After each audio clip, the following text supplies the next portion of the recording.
A prayer that is often associated with the season of Lent comes from the last verses of Psalm 139. Search me, O God, and know my heart. Test me and know my thoughts. See if there is any wicked way in me, and lead me in the way everlasting. This is the word of the Lord. Thanks be to God.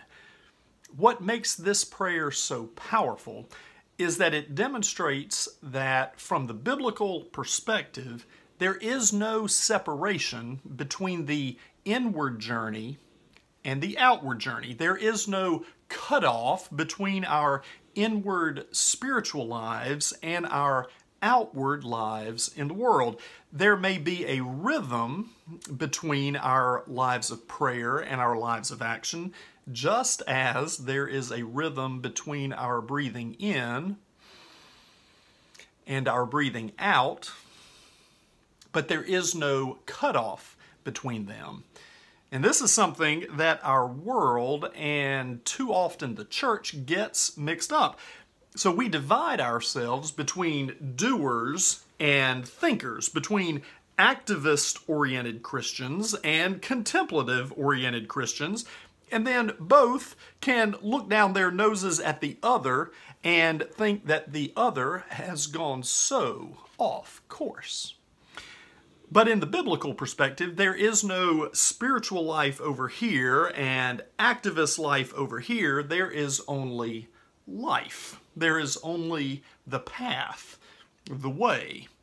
And in the biblical perspective, not all ways are equal.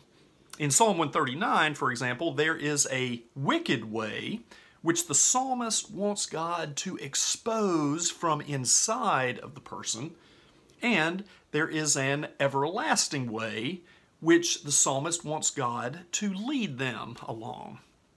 So during Lent, we ask God to search us, to go into all of the nooks and crannies of our hearts and souls, and to expose the ways that we have strayed from where God wants us to be, and then to lead us along the way that God wants us to go.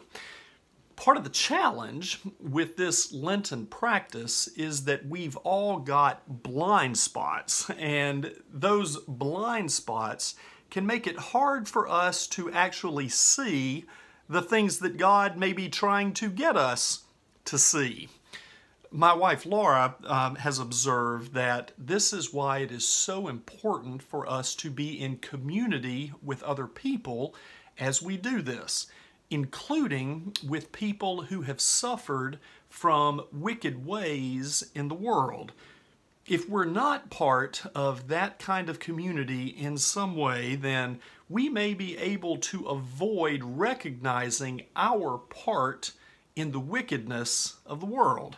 We need God and other people to show us. So this inward journey of having our ways searched and examined by God's Spirit, and the outward journey of being led by God's Spirit to follow Jesus more closely on His way, these are parts of the same journey. Search me, O Lord, and know my heart. Test me and know my thoughts. See if there is any wicked way in me, and lead me in the way everlasting. Friends, be safe, be well, and we'll see you soon.